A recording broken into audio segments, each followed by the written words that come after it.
Maria guardava todas aquelas coisas, meditando-as no seu coração. Tive ocasião, me lembro bem, caros fiéis, de uma única vez aqui nesta igreja de falar algo, pouca coisa, na verdade, sobre a meditação. Vou voltar hoje ao assunto, tendo em vista a grande importância dele.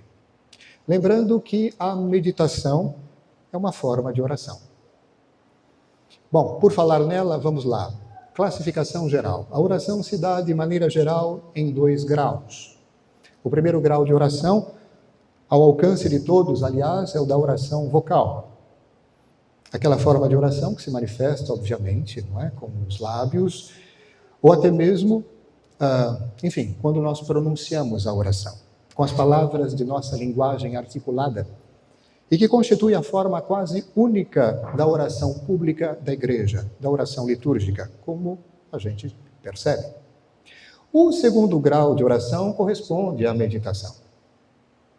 Falamos de meditação discursiva. Na verdade, a expressão completa é essa. Meditação, ou meditação discursiva, porque se trata de um discurso mental.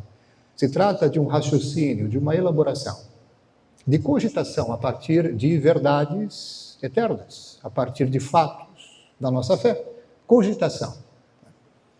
Então, a meditação discursiva, como é chamada, aliás, ela pode ser definida, caros fiéis, como a aplicação racional da mente a uma verdade sobrenatural, ou muitas verdades, para, nos convencermos dela ou delas, as verdades, e nos movermos a amá-las, para depois, claro, colocá-las em prática, ou viver na prática, de acordo com elas, com a ajuda de Deus.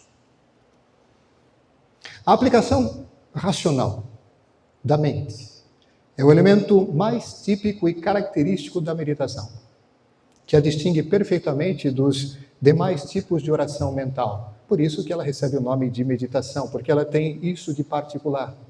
Vejam que a oração de contemplação, que é mental também, não tem esse elemento marcante como algo fundamental. Não é? Da mesma maneira, uma oração mais puramente afetiva. É claro que, em falando de oração mental, todas estas modalidades de oração mental, supõem, obviamente, uma aplicação da mente ao objeto que se está considerando ou contemplando, senão não existe oração mental, é óbvio, é uma questão até lógica. Eu estou me referindo aqui simplesmente à atenção, no caso da meditação, a atenção que é indispensável para esse discurso, essa cogitação. Lembrando que existe uma atenção que nós devemos, então, aplicar a toda forma de oração, não só mental, inclusive. Não é? É muito importante não só dizer as coisas com os lábios, mas que o coração acompanhe aquilo que dizemos. Há, inclusive, orações que o dizem, Senhor, que o meu coração, ele acompanhe aquilo que é dito pelos lábios. Agora, esta aplicação racional, esta atenção, no caso de uma cogitação, de um discurso mental, não é? Que não tem nada a ver, por exemplo, com o raciocínio próprio de um estudo, de uma análise. Ele é de tal maneira essencial para a meditação, que se vier a faltar, faz simplesmente desaparecer a meditação enquanto tal. Quando o discurso mental, e não é uma coisa assim muito extensa, quando esta base de cogitação, de reflexão sobre uma verdade ou verdades sobrenaturais desaparece, de 3, uma. Ou a alma se deixa levar pela distração, ela permanece errante e vai para todos os lados, deixando-se levar efetivamente por distrações, ou ela se dá à oração afetiva ou à contemplação. Os 2 últimos casos são bons. Pelo menos a pessoa se entregou a alguma modalidade de oração e não se deixou levar pela distração, por distrações. Mas é claro que, deixando-se levar pela oração dita afetiva ou pela contemplação, está fazendo um bem, está entregando-se à oração, mas não à meditação. Em qualquer um destes 3 casos, a meditação não existe mais. Toda meditação, de fato, implica um discurso mental. Embora não seja este o discurso mental, é bem verdade, o elemento mais importante desta forma de oração, mesmo que esta atividade denome a esta modalidade de oração, meditação. O discurso da razão, na verdade, está muito longe de ser o fim último da meditação enquanto forma de oração. Temos que ir além. A sua finalidade última, a finalidade última da meditação é prática. E afetiva também, nos faz passar afetivamente da consideração para a prática. Se não houver essa finalidade última, não temos uma verdadeira oração. O discurso da razão é o elemento prévio, preparatório, necessário para atingir a finalidade última da meditação enquanto oração. A meditação, estamos falando aqui de uma modalidade de oração, portanto, de um exercício autêntico de piedade, é uma forma, sim, de oração que tem por base a consideração, como já disse, de uma ou mais verdades. Isso com a finalidade indicada. E não um estudo científico de um ramo qualquer do saber. Bom, por falar nas verdades, quais são os meios de acesso a tais verdades? Estamos falando do quê? Quando pensamos, por exemplo, na providência de Deus, na importância do desapego, no que significa o céu e o caráter terrível do inferno, a necessidade de conversão, de humildade, tantos e tantos temas que ocupam esta modalidade, que ocupam a nossa mente nessa modalidade de oração. E quais são os meios que veiculam essas verdades? Ora, simplesmente um texto da Sagrada Escritura, uma passagem da vida de Cristo, ou uma passagem da vida de um santo, um princípio teológico, uma máxima da teologia espiritual, uma fórmula litúrgica, entre outras tantas coisas. Gosto muito a esse propósito, e já partilhei, não é, com almas amigas, uma frase que me acompanha já há 30 anos, em muitos momentos de meditação. A frase é de São João da Cruz e me ajuda demais. É uma das máximas dele e que se expressa assim: aquele que tomar o mínimo das coisas e dos gostos, mais adiante andará. Desde que eu li pela primeira vez, isso causou um impacto tão grande em mim que se tornou algo bem substancial e algo que me ajuda muito em várias situações. Quando, por exemplo, eu percebo que devo viver numa profundidade maior o desapego com relação a realidades criadas. Quem tomar o mínimo das coisas e dos gostos nesse mundo, mais adiante andará. Sim, estamos falando de desapego, de pobreza interior, de pobreza do espírito, só para dar um exemplo do que significa, por exemplo, a cogitação. Um exemplo, por exemplo, é ótimo. Do que significa a cogitação sobre uma máxima espiritual. Dentre as finalidades da meditação, caros fiéis, insisto, segundo a definição que estamos considerando aqui, temos em primeiro lugar, então, o fato de nos convencer da verdade ou verdades sobrenaturais. Não teria nenhum valor, por exemplo, o fato de refletir sobre este princípio que eu acabei de dar como exemplo, se eu não o considerasse algo sério, algo firme. É claro que a meditação, ela ajuda a atingir essa firmeza com relação à consideração de tal princípio. A meditação como forma de oração cristã tem essencialmente, então, duas finalidades. Uma intelectiva e outra prática, passando pelo afetivo. A intelectiva tem por objetivo nos fazer, repito, chegar a convicções firmes e enérgicas que resistem ao embate das influências contrárias que vêm dos inimigos da alma. Vejam, nós estamos aí à mercê de tantas influências do mundo da carne e do demônio. E essas influências são impactantes e poderosas. Nada melhor do que ter um escudo proporcionalmente forte, que nos faça justamente repelir esses ataques. E ora, já estamos falando então dessas convicções. Quando temos convicção com relação a esses princípios da sabedoria divina, fica muito mais fácil resistirmos a tudo aquilo que não tem consistência e que nos propõe o mal. Quero lembrar uma coisa, sem estas convicções firmes, a alma sucumbe facilmente diante dos ataques dos inimigos da alma, sem convicções firmes, como a gente conhece pela prática e por princípio.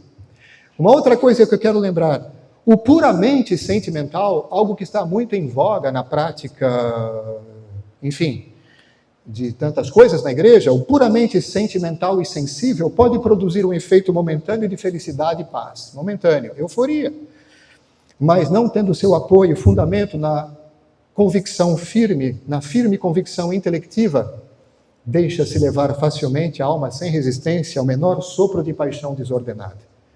Não basta só o sentimento ou a sensibilidade exacerbada. temos necessidade de convicção intelectiva firme. Não se pode construir uma casa sólida, em referência à nossa vida espiritual, sobre a areia movediça do sentimento apenas. E eu vou repetir, não se pode construir uma casa sólida, falando da nossa vida espiritual, da nossa vida cristã toda inteira, sobre a areia movediça do sentimento. É sobre isso que construímos, sobre o sentimento? Muito frágil. É preciso que haja o fundamento sólido das convicções profundamente enraizadas na inteligência e convicções que venham do alto e não convicções quaisquer. Convicções, por exemplo, que vêm dos princípios mundanos não servem. Essas convicções, elas devem ser banidas. Mas, repito, somente essa finalidade não basta. Nem sequer, mais uma vez, é a principal da meditação enquanto oração. Essas firmes convicções podem também ser adquiridas, no final das contas, se nós olharmos bem, se ficarmos só na reflexão. Essas convicções podem ser obtidas como simples estudo da verdade, sem a intenção alguma de oração, simplesmente pelo fato de ler aqui e ali, de compreender o que é dito, não é? É claro que quando se trata de oração, vamos além, passando por isso. É necessário, sobretudo, caros fiéis, partindo desta cogitação e dessa reflexão, nos movermos a amar, e não só a aderir, mas amar, aderir, amar tais verdades. E aqui está o elemento mais importante da meditação enquanto oração cristã. É necessário que a vontade se lance ao amor da verdade, que o intelecto lhe apresenta, elaborado pelo seu discurso, amor da verdade, amor pela verdade. A oração começa propriamente quando a alma, após ter sido excitada pela verdade sobrenatural, que o intelecto convictamente lhe apresenta, prorrompe em afetos e atos de amor a Deus, com quem Deus, ela, a alma, estabelece um contato íntimo e profundo. Parto da verdade, da cogitação da verdade, da adesão à verdade, do amor à verdade, do desejo de viver dela em conformidade com ela, para um estado de intimidade com Deus, que é a própria verdade eterna. Claro que é preciso que este amor e entusiasmo afetivos não se limitem às puras regiões do sentimento ou da fantasia. Mais uma vez, o sentimento sozinho, enquanto tal, ele é enganador. É antes necessário que se traduza em enérgicas resoluções práticas. E a isto corresponde o próximo elemento da definição, que termina e completa o conceito integral desta modalidade de oração, a oração discursiva. Trata-se, então, bem concretamente, de colocar em prática as verdades sobrenaturais meditadas, de conformar a elas a nossa vida com a ajuda da graça de Deus. Pronto, aí está a meditação completa. Cogitação, reflexão, deixar-se levar por este movimento de amor, desejo, propósito firme de colocar em prática e colocar em prática com a ajuda de Deus. A isso serve eficazmente a oração. Toda meditação bem feita deve terminar em um propósito e uma oração de petição. Em primeiro lugar, um propósito, de novo, enérgico, firme, forte, de pôr em prática as consequências que se depreendem daquela verdade ou mistério que foi considerado e amado. 2, uma oração a Deus, pedindo a sua graça para viver aquilo, para cumprir aquilo. Porque não basta simplesmente um movimento de admiração, o fato de maravilhar-se com o fato, olha que esplendoroso. Gostaria tanto de. Se ficar simplesmente num gostaria e nada mais, não atingimos o fim da nossa oração. Pedir a graça dele, já que absolutamente sem ele nada podemos. Muito bem, para concluir, o que podemos dizer sobre a importância ou a necessidade desta modalidade de oração? Em primeiro lugar, caros fiéis, a meditação é convenientíssima para nos auxiliar quanto à nossa salvação. A imensa maioria das pessoas que vivem habitualmente em pecado estão assim porque simplesmente não refletem, segundo a dinâmica da meditação, não refletindo sobre coisas essenciais e importantes. Tão ocupados e distraídos e absorvidos que estamos de tantas coisas, muitas vezes fúteis, que não damos tempo à reflexão sobre o que é o mais importante. A imensa maioria das pessoas que vivem habitualmente em estado de pecado, repito, estão assim porque não refletem, não se dão a esta modalidade de oração. não pensam em profundidade naquilo que poderia fazer a diferença. É como, por exemplo, aquela pessoa que, simplesmente contemplando a cruz e deixando-se levar por uma reflexão sobre o sentido daquele sacrifício supremo, entendendo o que acontece ali, diga: o que eu estou fazendo da minha vida, do tempo da minha vida?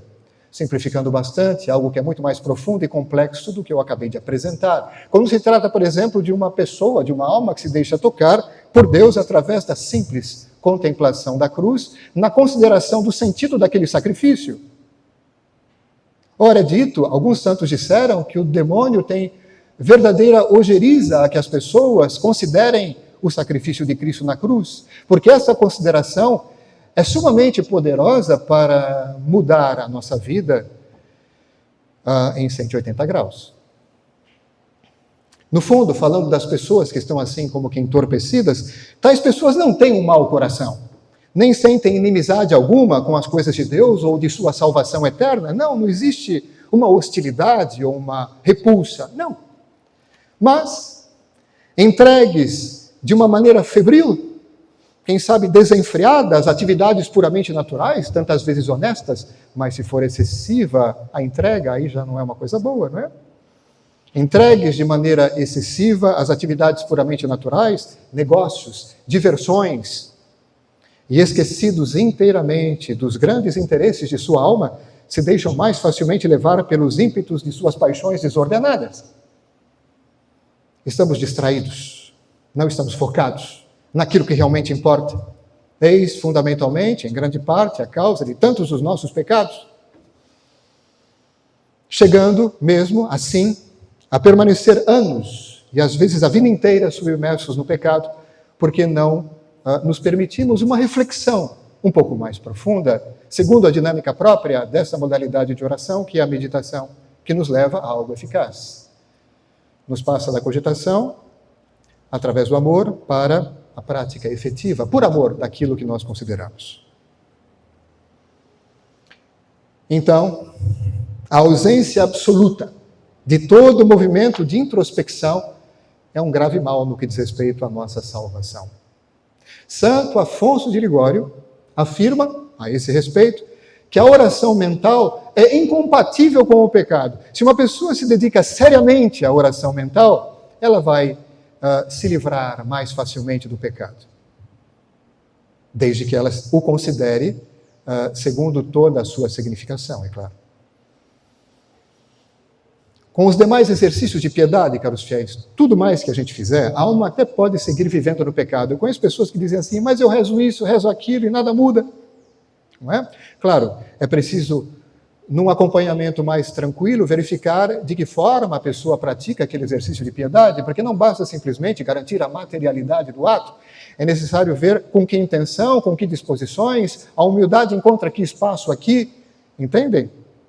Mas é bem verdade que as várias modalidades todas podem conviver com o pecado, porque, afinal de contas, quando falta esta mínima reflexão, este mínimo movimento de introspecção, posso dizer muitas coisas labialmente, mas a tendência à mudança vai ser menor. Com a oração mental bem feita, a pessoa não poderá permanecer no pecado por muito tempo.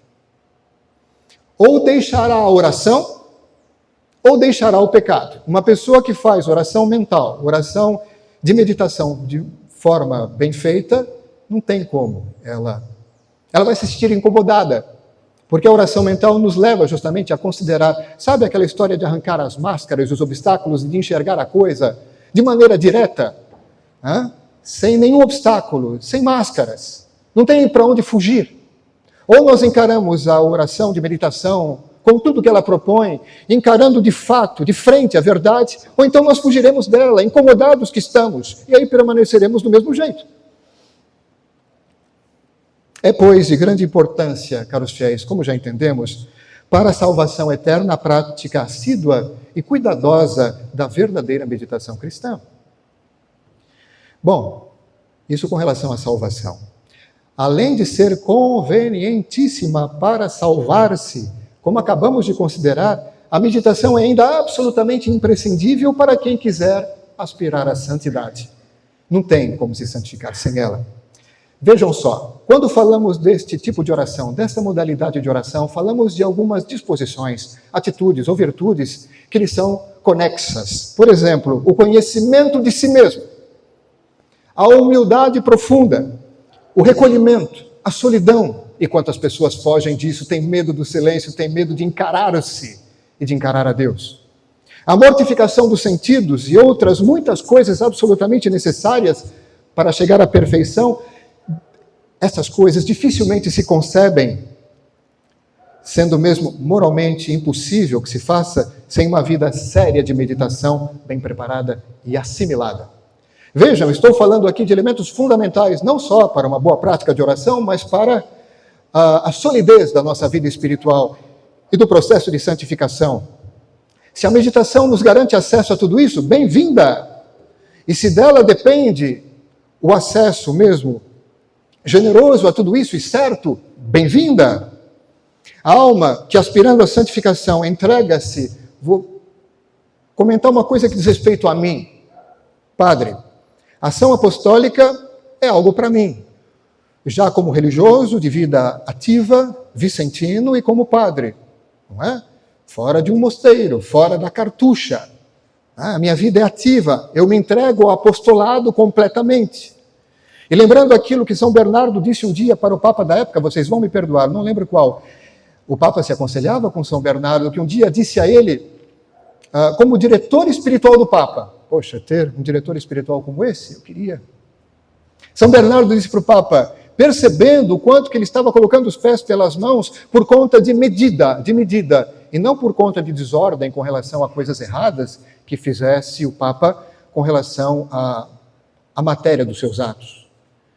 Ele estava errando na dose, estava errando na medida, estava excedendo-se e deixando pouco tempo para si e para a oração.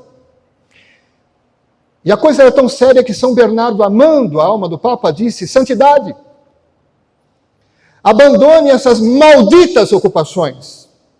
Primeira vez que eu li isso no livro Alma de Todo Apostolado, de Dom Chotard. Alma de Todo Apostolado, um clássico da literatura católica, que fala sobre a fecundidade da ação apostólica. A fecundidade da ação apostólica vem da nossa união com Deus, vem da intimidade com Deus, vem da graça, e não de ações mirabolantes, ou de estratégia, ou de técnicas. A fecundidade vem da graça e da nossa intimidade, conexão com Deus, é dali que vem, entendeu? Agora, se eu me entrego de uma maneira excessiva, a ponto de perder o pé, vivendo de forma desequilibrada, não dedicando à oração o tempo absolutamente necessário para ela, que padre seria eu? Entendem? Por isso que São Bernardo disse para o Papa com relação às atividades apostólicas legítimas em si, santas, maravilhosas, coisa de Papa mesmo. Não por causa delas, da essência delas, mas por causa do erro de medida, pelo excesso, tornaram-se maléficas, prejudiciais por conta do excesso. E por isso que ele disse, malditas ocupações, Santo Padre. Cuide de sua alma, porque não convém que cuidando de tantas almas perca a sua. É nesse sentido que eu então digo, a alma, por exemplo, que aspirando à santificação, entrega-se completamente à ação apostólica em detrimento de sua vida de oração, já pode se despedir da santidade. A experiência confirma com toda certeza e evidência que absolutamente nada pode suprir a vida de oração. Não só nesse particular da nossa santificação, mas em muito mais. Nem sequer a recepção diária dos sacramentos. Se simplesmente recebêssemos sacramento só, eu sou de missa diária, mas você reza, você se dedica à oração. Durante a missa, você faz a meditação como convém, juntamente, ao lado. São legiões de almas que comungam. E os sacerdotes que celebram a Santa Missa todos os dias. E que levam, porém, uma vida espiritual medíocre e enferma. A causa disso é a falta de oração mental. Seja porque a omitem totalmente, não tenho tempo, depois eu vejo, deixo para mais tarde, quem sabe semana que vem. Seja porque a fazem de maneira tão imperfeita e rotineira que praticamente é como se não a fizessem. Porque fazer, por exemplo, de má vontade, de forma automática, deixando-se dominar predominantemente por distrações, é como se não fizesse, né? Sem oração, caros fiéis, sem muita oração, é impossível chegar à perfeição cristã, qualquer que seja o nosso estado de vida ou as ocupações às quais nos dedicamos. E já que a santidade é para todos, todos são chamados à santidade, então é possível adaptar estado de vida e atividades de deveres de Estado à medida certa de oração para cada um. Por falar de tais ocupações tantas, muitas vezes até santas por conta da sua essência, nenhuma delas, por santa que seja em si, pode suprir a oração. Já ouvi muito, em anos passados, quando eu perguntava, por exemplo, a um co-irmão ou alguém, escuta, você tem feito a sua oração? A minha ação é a minha oração.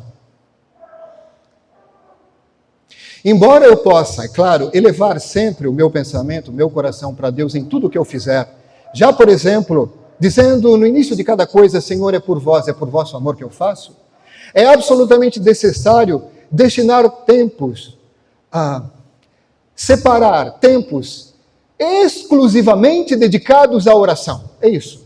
Claro, eu posso transformar tudo em elevação da alma para Deus. Sim. Orar em todo momento, buscar a vontade de Deus em tudo, buscar a vontade de Deus em tudo já é uma forma de oração. Mas o que estamos dizendo aqui é que é necessário dedicar tempos exclusivos para exercícios de piedade, como, por exemplo, esse tão fundamental. Muitas pessoas perguntam, o que está me faltando? Eu tenho rezado o terço e ido à missa? Então fica aqui a dica, sabe? Na presença do Santíssimo Sacramento, que é o ideal, mas então em casa, perante um oratório, dê esse tempo para Deus, dê esse tempo para você mesmo. Um tempo de meditação, de oração silenciosa. Alguns chamam isso de oração de respiração da alma. Entretenimento com Deus. Coração a coração com Deus. O que quiserem chamar. É claro que esses termos se referem inclusive a outras modalidades, como por exemplo a contemplação. Não vou entrar nisso agora. Mas é necessário que tenhamos esse tempo de atenção amorosa, que começa por uma boa meditação que nos traz certas convicções, que impulsionam os afetos e que nos fazem justamente mudar a rota e fazer o que é para fazer. Eis o combustível das boas ações. Peçamos, caros fiéis, a Nossa Senhora do Rosário a graça da perseverança, da constância, da fidelidade na nossa vida de oração. Louvado seja nosso Senhor Jesus Cristo.